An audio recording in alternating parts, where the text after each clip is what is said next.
Coming up today, South Korea's Parliamentary Committee on Foreign Affairs unanimously adopts a resolution condemning North Korea's launch of a long-range rocket. The United States says it hopes to deploy its THAAD missile defense system to South Korea as quickly as possible. The Pentagon says the two countries will start formal discussions in the coming days. Plus, rescuers in Taiwan are working to find more than 100 people still trapped under rubble after Saturday's powerful earthquake. Stay tuned for these stories and more.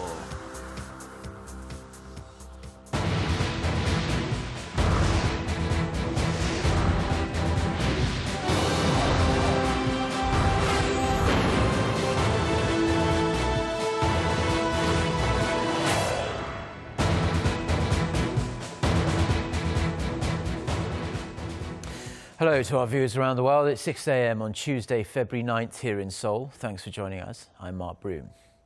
Our top story this morning, the Foreign Affairs Committee at South Korea's National Assembly has unanimously adopted a resolution condemning North Korea for its long-range rocket launch. The resolution strongly denounces Pyongyang for threatening the peace and security of the international community and violating UN Security Council resolutions.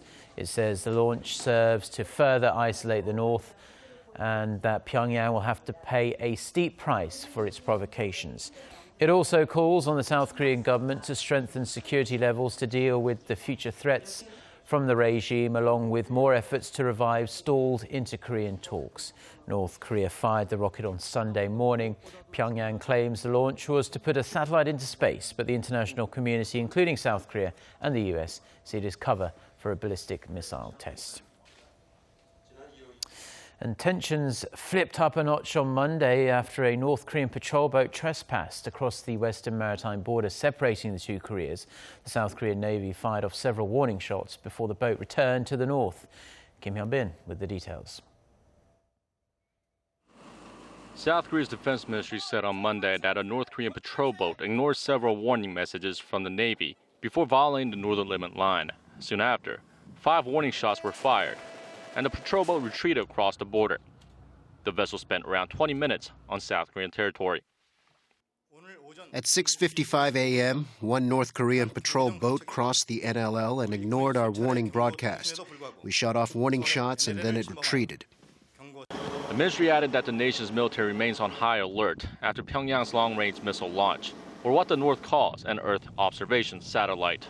South Korea's chairman of the Joint Chiefs of Staff, Lee Sun-jin, on Sunday said there is a high possibility Pyongyang could conduct an unexpected tactical provocation and ordered the military to maintain combat readiness. The North's patrol boats have often trespassed into South Korean waters on the NLL, as the communist regime refuses to recognize the NLL and demand the line be moved further south. The NLL was drawn unilaterally by the UN command when the 3-year Korean War entered a ceasefire in 1953. The two Koreas have engaged in past conflicts near the maritime border in 1999, 2002, and 2009. Kim Hyun-bin, Arirang News. Now, the US government says it's looking forward to the early deployment of a US ballistic missile defense system known as THAAD to the Korean Peninsula. Pentagon spokesman Peter Cook said on Monday that the US is looking to draw up a schedule with South Korea as quickly as possible. He said that THAAD, short for Terminal High Altitude Area Defense, is part of a multi-layered missile defense and will add another level of reassurance to South Korea and Washington's other allies in the region. US President Barack Obama announced on Monday the official beginning of formal talks with Seoul regarding THAAD to counter the growing threat of North Korea's weapons capabilities after its rocket launch on Sunday. Obama said he wasn't surprised by North Korea's latest provocation and advised Pyongyang to focus on more important matters like feeding its own people. South Korea's defense ministry is set to release its assessment of North Korea's rocket launch later today. Officials say representatives from the ministry, the Joint Chiefs of Staff and the Agency for Defense Development will take part. They will focus on whether North Korea's missile technology and capabilities have improved since the previous launch in late 2012. Now, South Korea and the US have now got a detailed map of the rocket's flight path. South Korea's military also collected debris from the rocket, which fell into waters west of South Korea's Jeju Island. Officials have been studying those for further clues about the rocket. More propaganda leaflets from North Korea have been found in South Korea.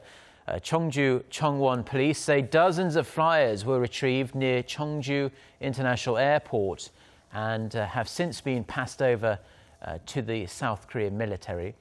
There were also reports of flyers found in residential areas over the weekend. Last week, police retrieved some 30,000 leaflets on a rooftop of a building in Suwon. Now, the contents of these leaflets criticize President Park Geun-hye and glorify North Korea's fourth nuclear test that happened early last month.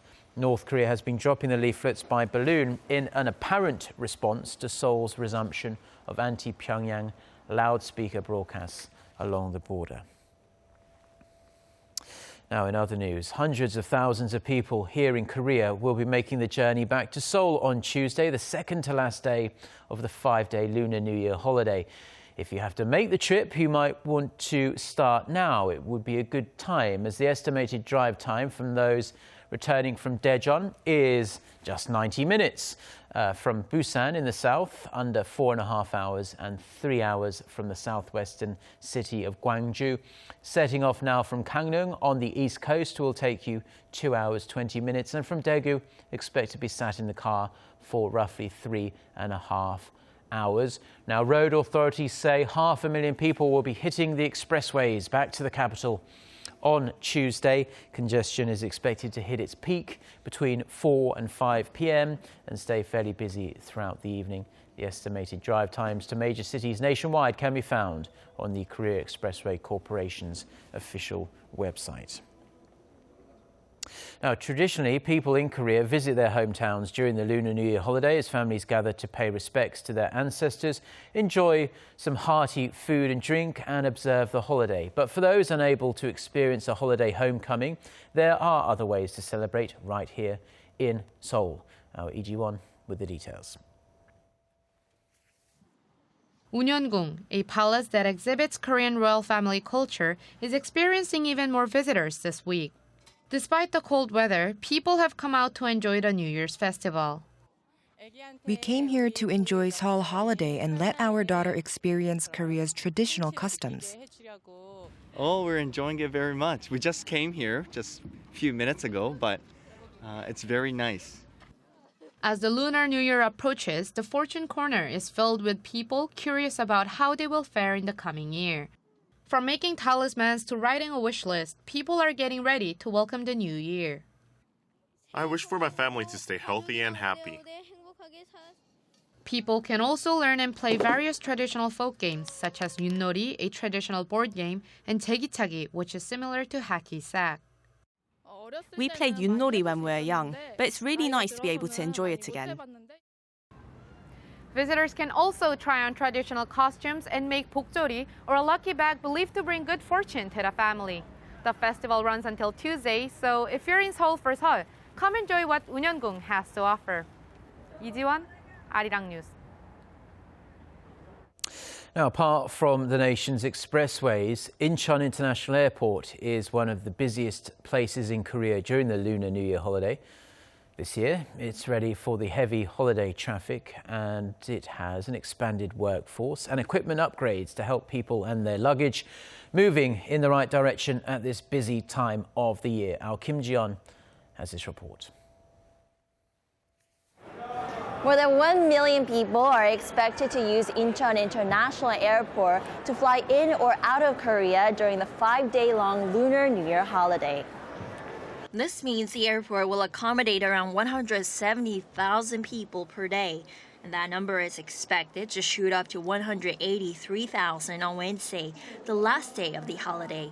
That would be the largest number of people flying in or out of the airport in a single day. Most passengers say they're using the holiday to spend some quality time with family. I look forward to seeing my family. I haven't seen them in 6 months due to my student exchange program in Britain. I'm flying to Shanghai, China to spend my Lunar New Year's holiday this year with my 2 sisters. To handle the large number of passengers, the Incheon International Airport Corporation says it'll double its workforce to cope with the extra traffic and ensure that passengers can collect their luggage on time. During the busiest day on Wednesday, the airport is expected to handle roughly 176,000 bags. The airport corporation also says it has replaced CCTV cameras to boost monitoring and prevent theft. It's also upgraded the motor control device that supports the airport's luggage conveyor belts to make sure everything moves along smoothly. Incheon, Arirang News. Now, the Denver Broncos won Super Bowl 50 on Sunday local time, securing a second title for quarterback Peyton Manning.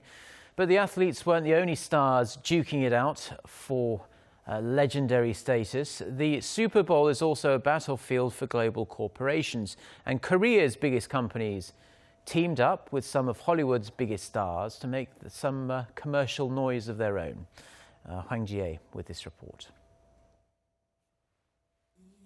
Hollywood superstar Ryan Reynolds' latest roles include a police officer, a construction worker, and a pedestrian, as he plays co-star to some of Hyundai's latest safety features in one of its newest vehicles.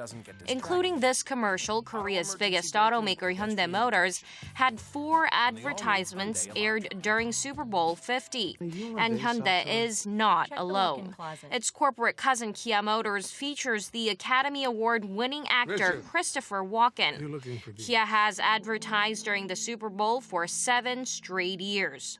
Despite the multi-million-dollar cost, global companies fight for the chance to air a commercial spot during the game, which attracts more than 100 million viewers in the United States alone. Counting viewers outside of America, that figure doubles. Companies pay roughly $170,000 per second, which makes the total cost of a 30-second advertisement $5 million. LG Electronics made its Super Bowl debut starred Liam Neeson to promote the company's flagship OLED TV. In the actual game on Sunday, the Denver Broncos defeated the Carolina Panthers 24-10. The winning marks a 3rd Super Bowl title for the Broncos and the 2nd for quarterback Peyton Manning. Hwang Jie, Arirang News. Accomplishment for this team.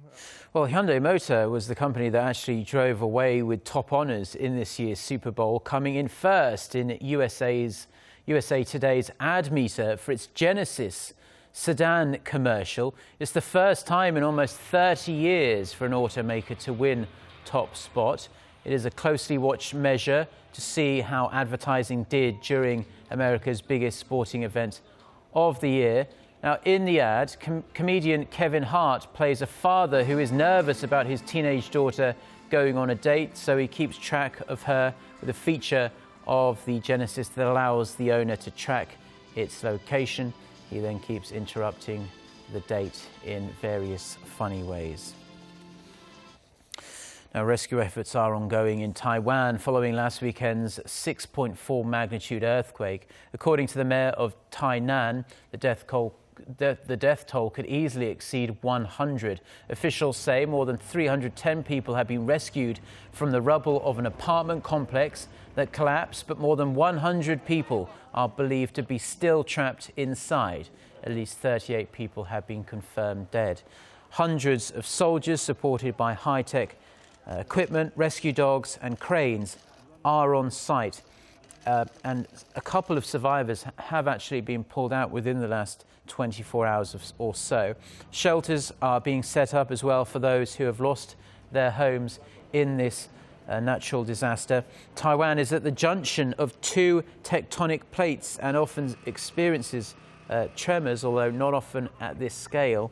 The quake has reignited calls for improving the country's public safety management system. Now, latest reports from Colombia reveal that more than 3,100 pregnant women are now infected with the Zika virus. According to Colombia's president, no cases of microcephaly, the birth defect linked to Zika, have been recorded in Colombia, though the government is now uncertain about a previous projection of a possible 500 cases of Zika-linked microcephaly based on data from other countries battling the virus. Brazil is investigating the potential link between Zika and more than 4,000 suspected cases of the birth defect. Now, in Rio de Janeiro, festivities at the annual carnival have been going on relatively as planned, despite the health scare, but things may play out slightly differently for the upcoming Olympics, as widespread fears surrounding Zika could scare away athletes and spectators.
Well, that's all we have for now on this Tuesday morning here in Seoul. I'm Mark Broom. Thank you as always for watching. And if you're watching us in Korea, do enjoy the rest of your Lunar New Year holiday. There is pretty much 2 days remaining of that. We'll be back throughout the day with more newscasts. So until then, goodbye.